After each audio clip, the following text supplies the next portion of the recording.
Estás escuchando Latencia Cero, un podcast de Telefónica Tech. Tecnología aquí y ahora. Con Juan Cascón y María Teresa Nieto.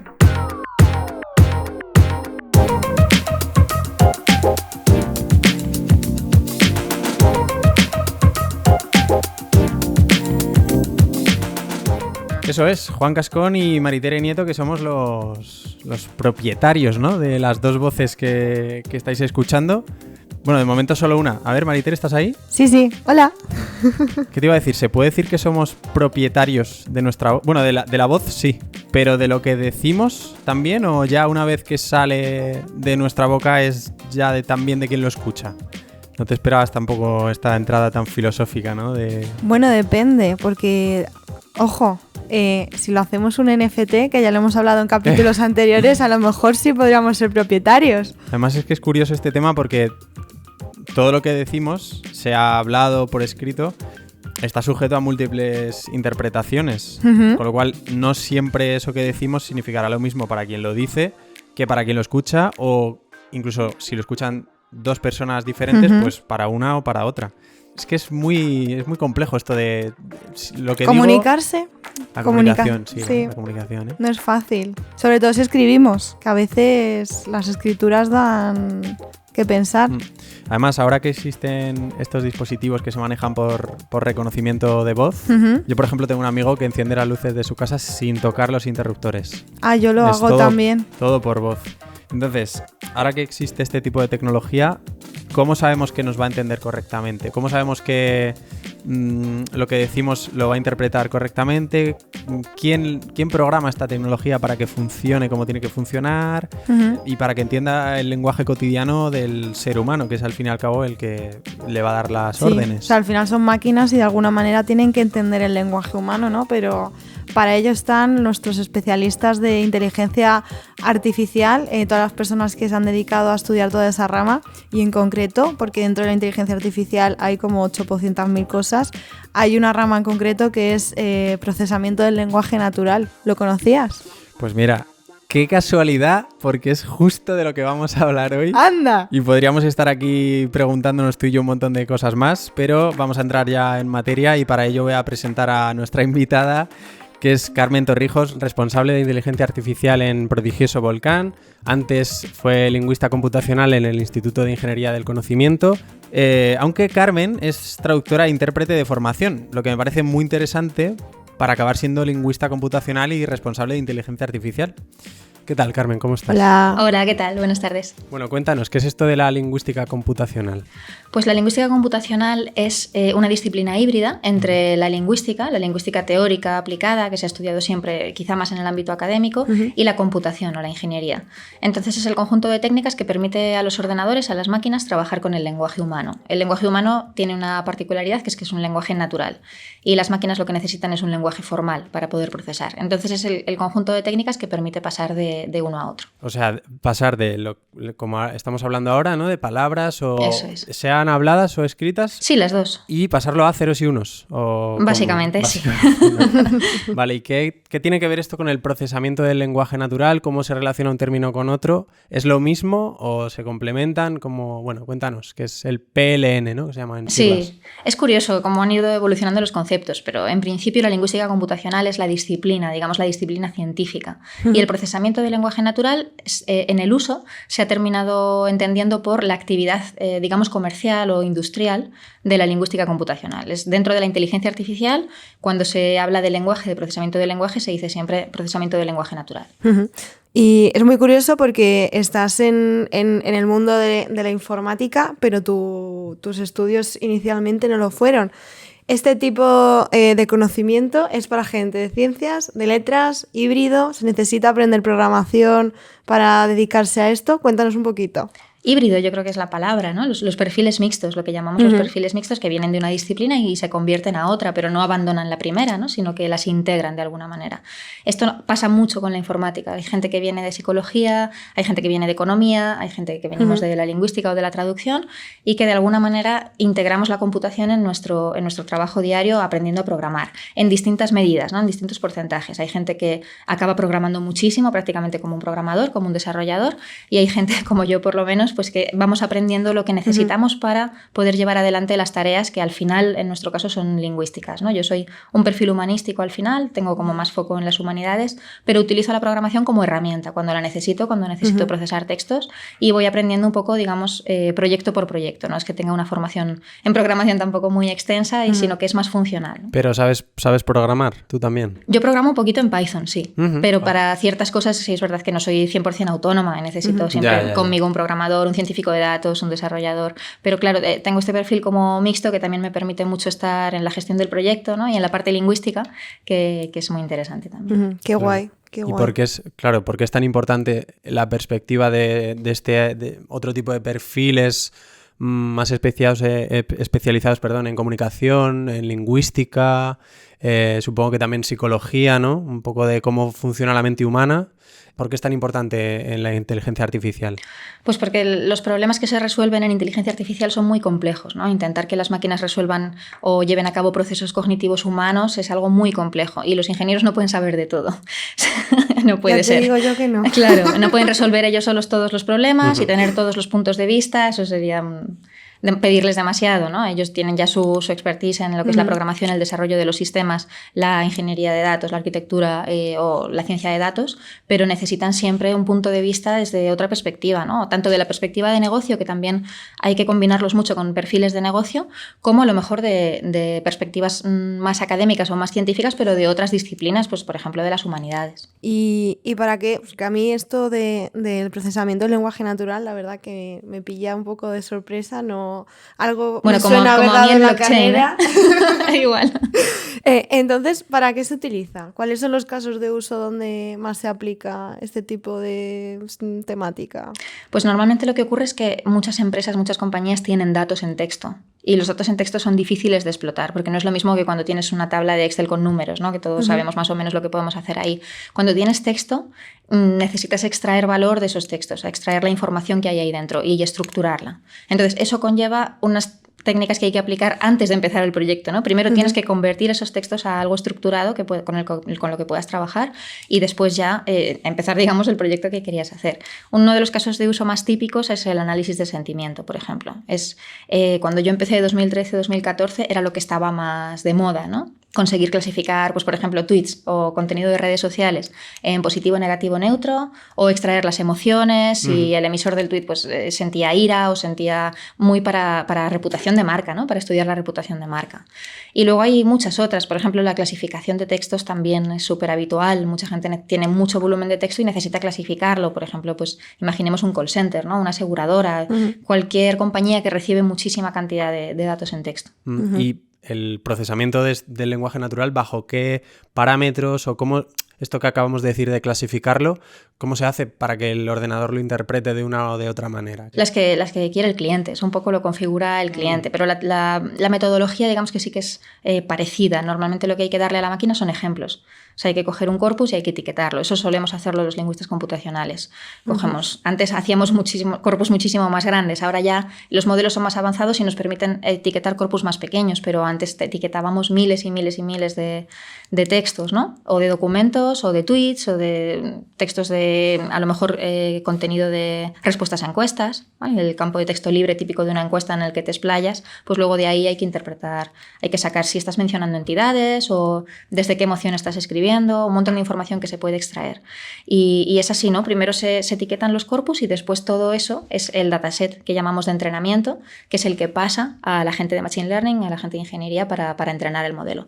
O el propio lingüista con un modelo sencillo también puede ya hacer pruebas y ver si el modelo está aprendiendo, porque esa es la clave, ¿no? Ver si el modelo aprende la tarea que le estás intentando enseñar. Si la taxonomía, si las categorías que hemos elegido son demasiado complicadas o no son estancas, son demasiado fluidas entre ellas, las fronteras son demasiado difusas, el modelo no aprende. Entonces tienes que volver atrás, rediseñar la taxonomía, etiquetar otra vez Es un proceso bastante iterativo en realidad. Ya, porque imagino que también habrá que configurar la máquina, ¿no? El ordenador que lo vaya a procesar. Claro, eso normalmente, como yo trabajaba, había un equipo de lingüistas y un equipo de ingenieros, ¿no? Cuando el dataset ya pasa al equipo de ingenieros, ellos son los que se encargan de ajustar los parámetros para que el modelo aprenda de una manera o de otra, para evitar el sobreajuste, que es que se acomoda demasiado el modelo al corpus de entrenamiento y luego no sabe generalizar, no sabe aplicarlo a otros datos. Todo eso lo controlan generalmente la gente de Machine Learning. Y ahora que has comentado que hay un equipo de lingüistas y un equipo de ingenieros, yendo un poco atrás a la parte académica, supongo que esto se está popularizando, ¿no? Bueno, la gente que se quiera dedicar a la lingüística computacional. ¿Esto se incluye en los planes de carreras más de ciencias sociales o de ingenierías? En los grados no se incluye normalmente. Por lo menos en los de humanidades es muy difícil. O sea, no hay algunas asignaturas, como mucho, alguna optativa, algún seminario, pero en los grados no se incluye, digamos, en las troncales el tratamiento de datos, la ciencia de datos, todo esto, o la programación a un nivel, aunque fuese muy inicial. Pero sí que se ha empezado por el nivel de máster. En el nivel de máster ya hay bastantes cosas en España.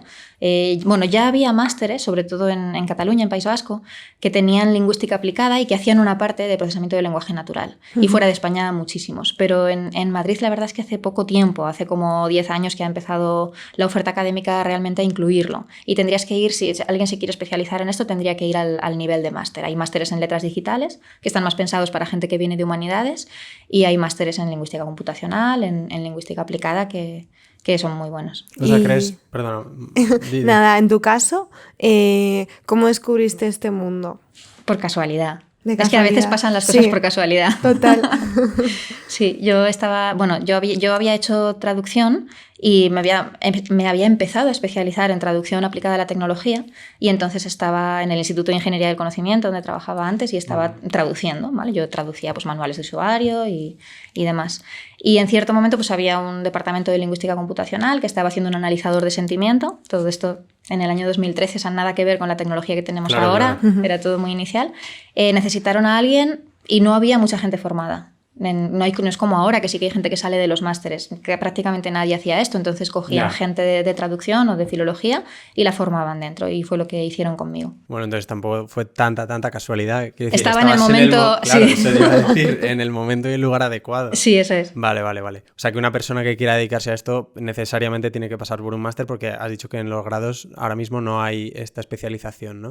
No, pero es verdad que, bueno, en Internet hay muchísimo contenido. Si eres una persona con mucha fuerza de voluntad y un carácter muy autodidacta, sí puedes prepararte por tu cuenta, pero claro, sí que es verdad que cada vez se exige más, ¿no? Como hay más formación reglada, pues ya te exigen llegar a las compañías con un nivel de programación un poco más, sobre todo para que seas más autónoma, porque si no, al final es muy complicado tirar de la gente de ingeniería todo el rato, ¿no? Hay que tener un perfil en el que comprendas mejor la parte de la computación para que todo fluya más fácil. Desde luego, al final, yo algo que siempre he compartido es que da igual de dónde vengas, creo que al final la programación se va a quedar, espero, en el futuro, como al igual que aprendemos inglés, aprendamos programación para usarlo como herramienta. Yo creo que ya lo hay, ¿no? Que lo están empezando a inculcar, el tema de la programación como algo bastante troncal, si no me equivoco. Pero de momento está siendo como algo bastante novedoso. Plan, bueno, no todo el mundo lo aplica. Tiene que ir poco a poco, pero que no era como antes, que esto igual no lo veías, vamos, hasta la propia universidad, yo creo, o como mucho el instituto, pero ya avanzado, digamos. Hay un avance, sí. Lo que pasa es que está muy enfocado a la robótica.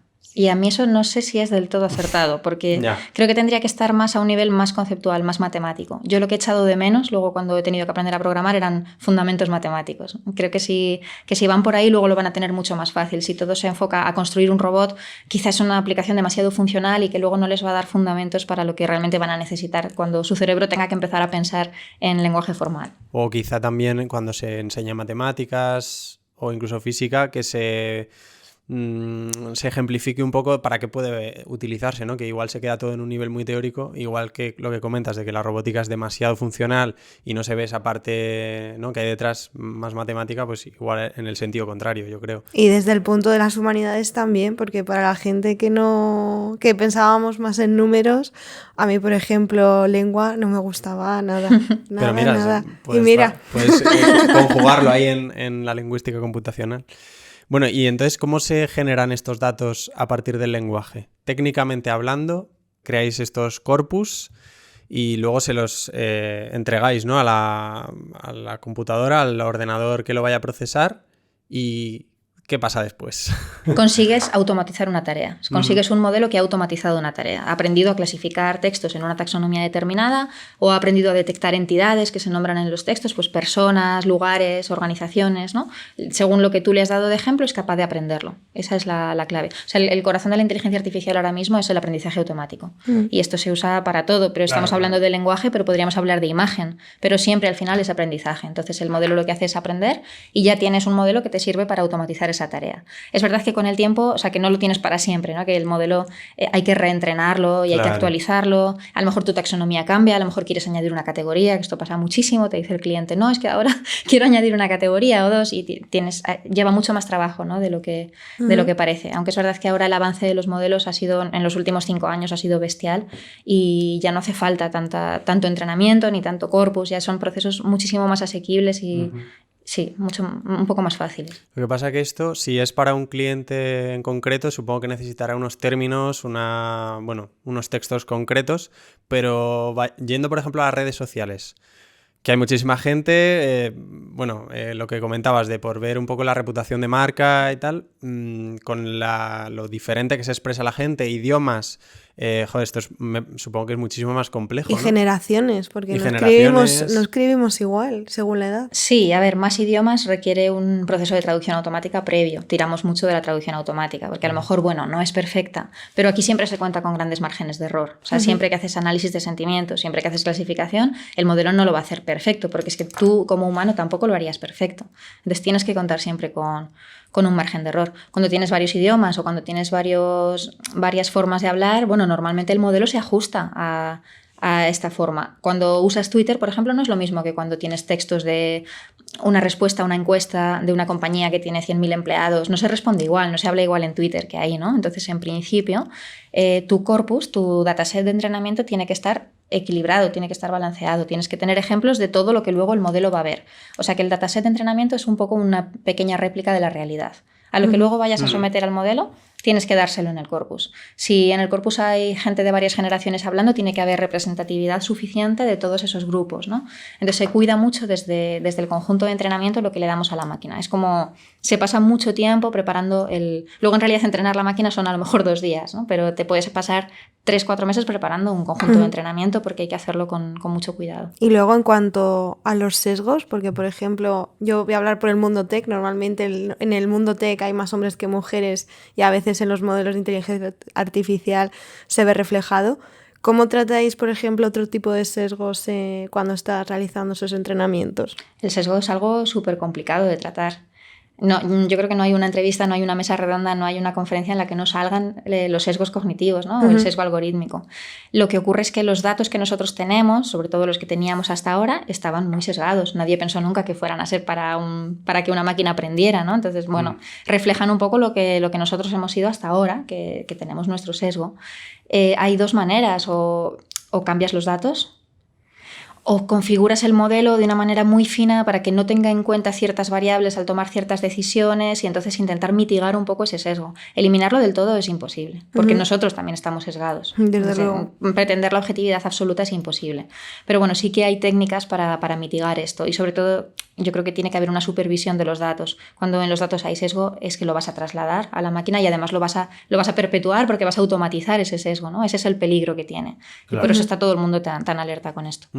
¿Y es la inteligencia artificial capaz de diferenciar acentos? Porque aquí en España, por ejemplo, mucha gente dice que en Madrid no tenemos acento. Yo soy de aquí, de Madrid, y sé que claro que tenemos. No, solo hay que salir fuera para que lo encuentren. Totalmente. Eres de Madrid. Entonces, claro, entiendo que no es lo mismo darle en el caso del habla, claro, pues una persona de Madrid que una de Badajoz, que La Gomera o incluso de México, por ejemplo. Entonces, ¿cómo se automatiza esto? En realidad, lo que ha pasado con los asistentes de voz, que son a lo mejor los más sensibles a esto de los acentos, es que al principio no se tuvo en cuenta la variedad lingüística. Digamos que se entrenaron para la variedad del lenguaje más común o más estándar, que en realidad no hay una variedad estándar, ¿no? Simplemente hay una variedad de prestigio, que en principio en España es el español de la meseta. Pero claro, se tuvo en cuenta la variedad de prestigio y no se tuvieron en cuenta las demás variedades. Entonces, poco a poco se han ido dando cuenta de que, bueno, hay que incluir a las demás porque es que son clientes también que van a comprar el asistente de voz, que van a hacer sus búsquedas, o sea, no tenía ningún sentido limitarlo tanto. Y además que tuvieran problemas, porque muchísima gente que tiene acento tenía que repetir las cosas al asistente de voz o quitar su acento o cambiarlo. Claro, porque, por ejemplo, hay acentos en los que se suprime o hay letras que se quedan mudas, ¿no? O muy aspiradas, y eso, si el asistente está, pues eso, que todo tiene que pronunciarse perfectamente, entiendo que no lo va a entender. Por suerte, los modelos son un poco más inteligentes que eso. No van letra a letra. No es exactamente una cosa fonética letra por letra, sino que sí que son capaces de aprender un acento distinto, ¿no? Y saben cómo pasar de... La clave está en el speech to text, que es el STT, que es cómo funcionan todos estos sistemas, que primero lo que tú dices lo escriben, ¿no? Si son capaces de hacer ese paso bien, tengas el acento que tengas, ya está, luego la búsqueda va a funcionar. El problema es que ese STT esté bien construido y esté bien entrenado. O sea que en realidad la inteligencia artificial puede con cualquier acento, no le cuesta ninguno, uno más que otro. Es una cuestión de cómo la entrenes. Ya. Y en cuanto a las emociones, ¿puede la inteligencia artificial reconocer el sarcasmo o la ironía, por ejemplo? Seguimos en ello. ¿En qué punto estamos ahí? Llevamos muchos años en esto. Esto es como la gran tarea, ¿no?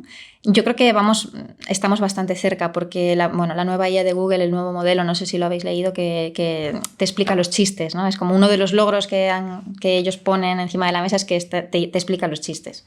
Entonces, bueno, si vamos por ese camino y son capaces de desgranar hasta ese punto y tienen suficiente conocimiento del mundo y de la actualidad como para captar la ironía, yo creo que los actuales modelos sí que lo van a conseguir. Ahora mismo no. O sea, ahora mismo pueden coger alguna, pero en realidad se escapa muchísimas. Típico del análisis de sentimiento de gracias, marca, por dejarme sin internet, se va a poner como positivo. No son capaces todavía de... Anda, mira, eso ya me lo sé para cuando la próxima vez que me queje por Twitter...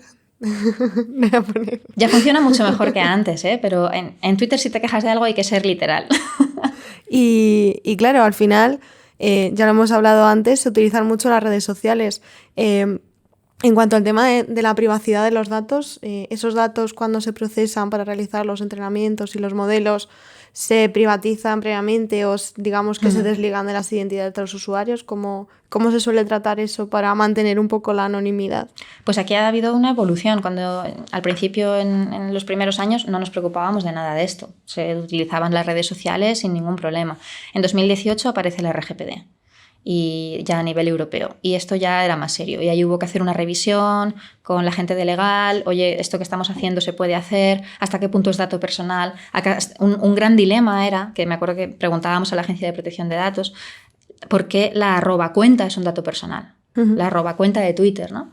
Y sí que lo es, porque decían que en muchos casos, como contiene nombres, apellidos o nombres similares, pues te puede llevar hasta la persona. Entonces, al final, la @cuenta sí que se consideraba... Entonces, ya no podías hacer análisis de usuarios, tenías que hacer solo análisis del texto, tal cual. Si el texto mencionaba a otro usuario, tampoco lo podías... tenías que quitarlo, ¿no? Entonces, al final, lo que hay que hacer es anonimizar o pseudonimizar, que es bueno, quitar todo lo que pueda ser datos personales o que pueda llevar hasta la persona y trabajar únicamente con el texto. Esto es mucho más fácil cuando procesas encuestas anónimas, por ejemplo, o una encuesta que es mucho más fácil pues quitar la persona que lo está diciendo, y generalmente en procesamiento de lenguaje, cuando trabajamos con clasificación y demás, solamente usamos el texto tal cual. Claro, por ejemplo, yo estaba pensando en Instagram, si yo comparto una story, bueno, me pasó el otro día, por ejemplo, con un amigo, y en la story incluye un texto, si esa persona tiene el móvil en otro idioma, ese texto que va dentro de la story, aunque sea privada, porque se la envió solo a él, se lo traducía.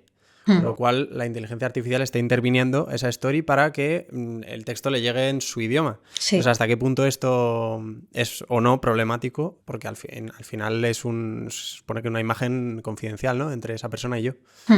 Sí, bueno, también tienes el teclado predictivo, que está continuamente aprendiendo de cómo escribes para sugerirte palabras, y lo usamos todos los días y a nadie le preocupa que vaya a invadir su privacidad. En principio no debería. O sea, bueno, a mí me preocupa un poco a veces, ¿eh? A mí lo que más me asusta es cuando salen cosas que no he escrito en ningún sitio en el móvil, sino que solamente lo he hablado en una conversación y me aparece publicidad de eso. Eso impresiona un poco. Sí, pero bueno, es que es así, es como funciona, y hay que tener en cuenta que estamos usando un montón de de funcionalidades, pues el Google Maps, por ejemplo, o un montón de cosas que utilizamos todos los días, el calendario, y no estamos pagando nada por ello, ¿no? Entonces, en algún sitio tiene que estar el intercambio y lo que damos a cambio de todo eso son datos. Bueno, la privacidad es el gran tema, yo creo, Sí. de la inteligencia artificial, ¿no? Bueno, yo es que he traído una frase que he sacado de una prueba de selectividad de lengua para hacer un análisis sintáctico, pero como lo haría una persona que haga procesamiento del lenguaje natural, o sea, un lingüista o una lingüista computacional como tú, para que nos digas un poco cómo se haría pues esto que hemos dicho de etiquetar corpus y demás con esta frase, ¿vale? La frase es: los griegos jamás usaron ese palabra que hemos creado nosotros. Entonces, ¿qué es lo primero que haría una lingüista computacional como tú con esta frase para que formase parte de un entrenamiento a la inteligencia artificial? Bueno, te lo digo, pero luego hago un disclaimer al final. Lo que haríamos es, primero, bueno, eso es una sola frase. Si tienes un texto más largo, lo divides en frases. Después lo divides en lo que llamamos tokens, que son pues, cada palabra, o bueno, un token puede ser también una admiración, un símbolo, un número. Cualquier palabra. Lo que hay entre dos espacios generalmente es un token, sí. Entonces lo dividimos en tokens o lo dividimos en palabras y ya la inteligencia artificial trata cada palabra por separado, ¿no?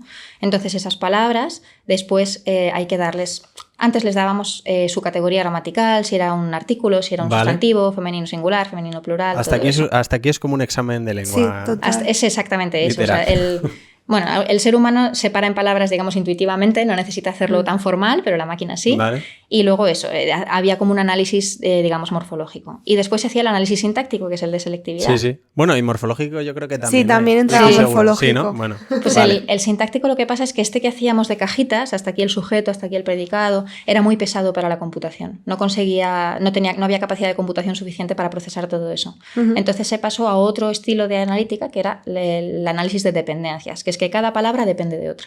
Entonces, en los griegos, ese los depende de griegos directamente porque lo está determinando. Pero cada palabra depende solo de una. Entonces así vas construyendo, es como un arco iris, ¿vale? Va haciendo así de arcos porque cada palabra se vincula solo con otra y eso es mucho más ligero computacionalmente. ¿Y hay diferentes tipos de dependencia también? Digo, que no todas las palabras significan lo mismo o valen lo mismo, por decirlo de alguna manera, ¿no? Pero la cuestión es también hasta qué punto necesita la máquina. O sea, tú tienes que analizar lo que la máquina necesita, no más tampoco. O sea, no es un ejercicio de vamos a trasladar absolutamente todo lo que analizamos humanamente a la máquina, sino que tienes que hacer lo que la máquina necesita. Por ejemplo, para el análisis de sentimiento, pues era necesaria una gramática computacional que había por debajo funcionando, ¿no? Pero ahora es que ya no hacemos nada de todo esto. Es que todo esto se ha quedado en el pasado. O sea, ahora los modelos, tú les das todo el texto, les das, por ejemplo, toda la Wikipedia, les das libros digitalizados, páginas web, un montón de corpus y ellos solos infieren los patrones del lenguaje. O sea, no hace falta que les digas que detrás de un artículo femenino singular va un sustantivo femenino singular. Ya lo saben. Lo han leído y lo han visto tanto, han visto tantos millones de datos en texto que ya saben cómo funciona el lenguaje. No les hace falta todo esto que hacíamos hace 10 años. Ahora mismo se ha quedado muy atrás, ¿no? Porque simplemente los modelos, lo que llamamos los modelos preentrenados, su única función es, que es, por ejemplo, los modelos BERT o GPT-3, que son los más conocidos, su única función es inferir patrones sobre cómo funciona el lenguaje. En un idioma, claro, son muy dependientes del idioma. ¿Y generalmente el idioma es inglés o hay más, o sea, ya se está trayendo, por ejemplo, al castellano?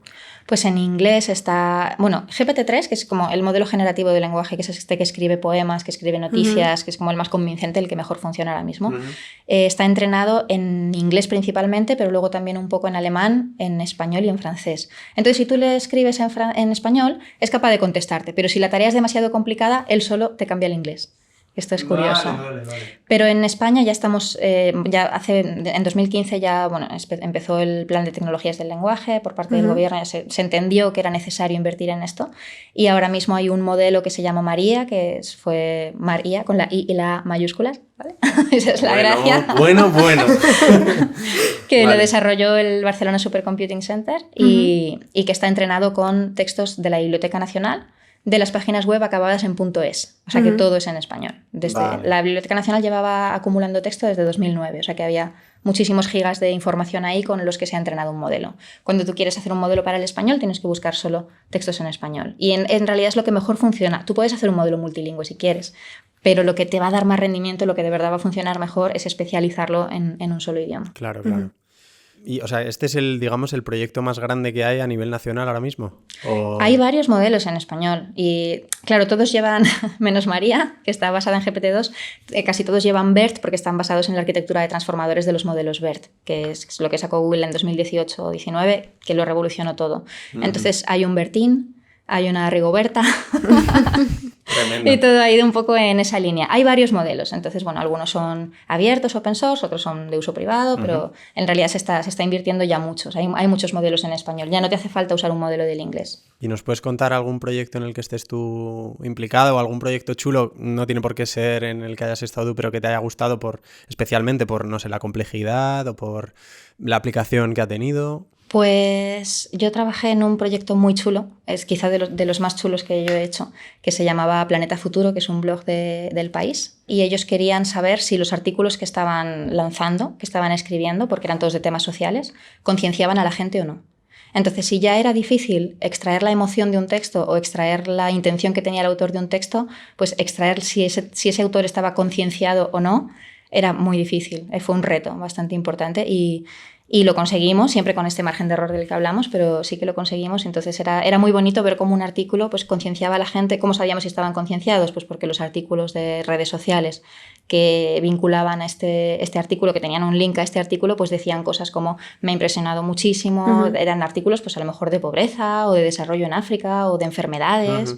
¿Vale? Aparte que es un blog muy interesante, hacer este análisis del lenguaje de la gente que hablaba sobre los artículos de este blog, a mí la verdad es que me encantó. Siempre me ha gustado mucho de todas formas la parte de sentimiento, emociones y tal.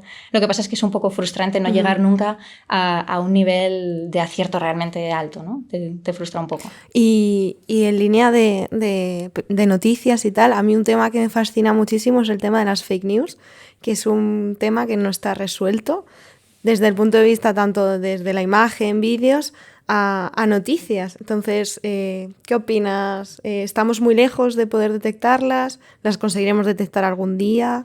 O sea, el problema de las fake news no es exclusivo de la inteligencia artificial. Un humano te puede colar una fake news también. Desde luego. También. Pero desde el lado del procesamiento del lenguaje, los generadores de lenguaje tienen ya un rendimiento tan alto que es difícil diferenciar cuándo una noticia está escrita por un humano y cuándo está escrita por una máquina. Realmente es difícil. ¿También por qué? Porque las noticias son textos no demasiado largos. El problema que tienen los modelos generativos de lenguaje es que cuando pasan de cierta extensión empiezan a tener errores lógicos y errores de coherencia. Pero a veces no te das cuenta hasta que llevas un buen rato leyendo, ¿no? Entonces te puedes tragar las primeras líneas, que es algo que ha generado una máquina sintéticamente, y te lo tragas. Es que no hay más, ¿no?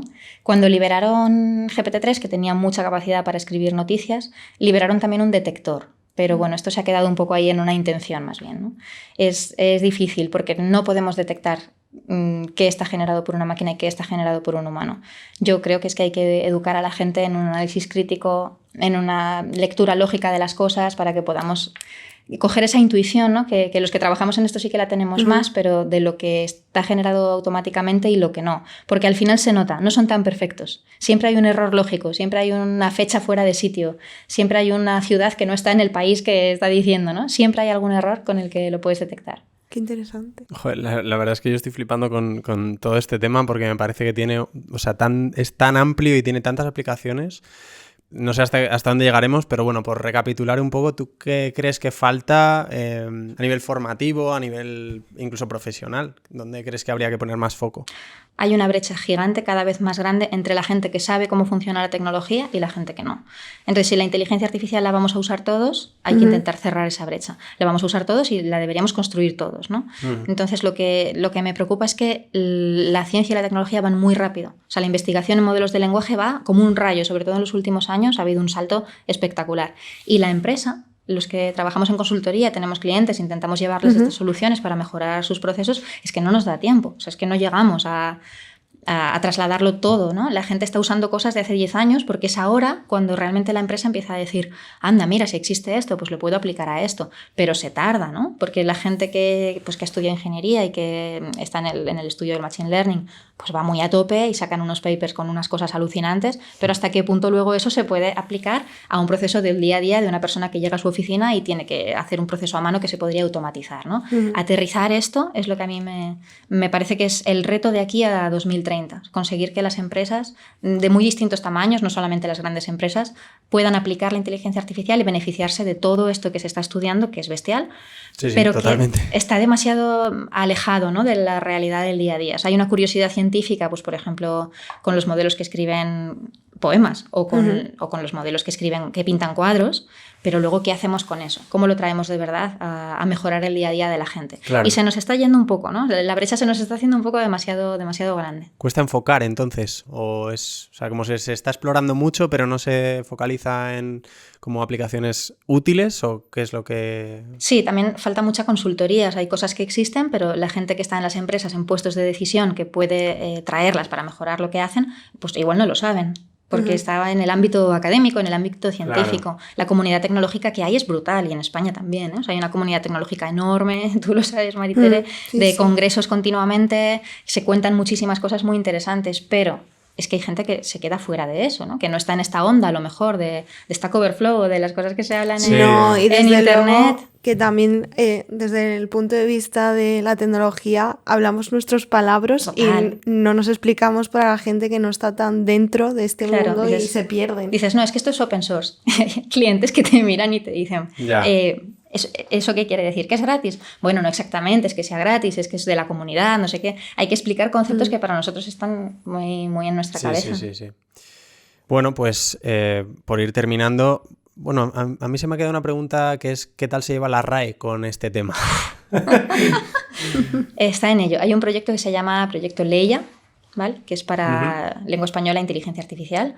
Y ese es el proyecto en el que están trabajando principalmente. Es por donde quieren ellos canalizar esta modernización que necesita la RAE y que sí que la tienen enfocada, pero bueno, irían un poco a través de este proyecto, es como lo han llamado ellos. Y bueno, hay muchas iniciativas en España ahora mismo. En el Plan de Tecnologías del Lenguaje, para quien le interese, ahí está todo, nos lo apuntamos, todo metido. Plan de Tecnologías del Lenguaje, ¿no? Del gobierno. Sí.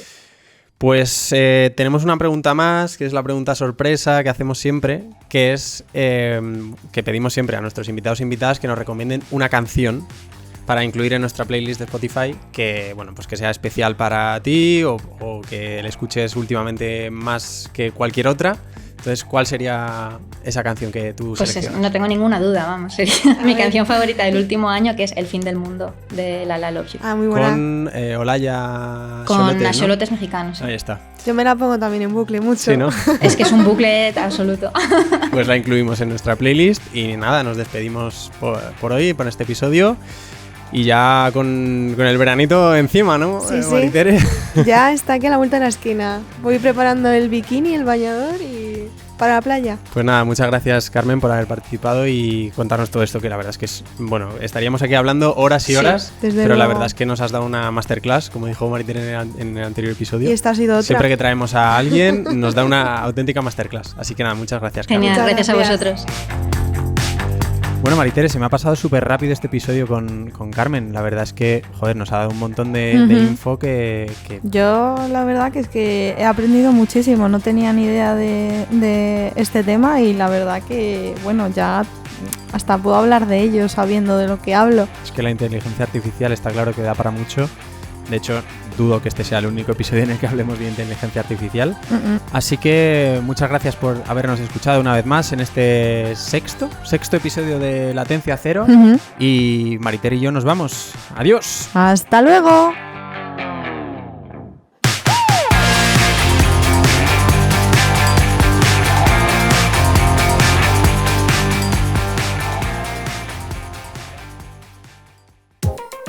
Latencia Cero.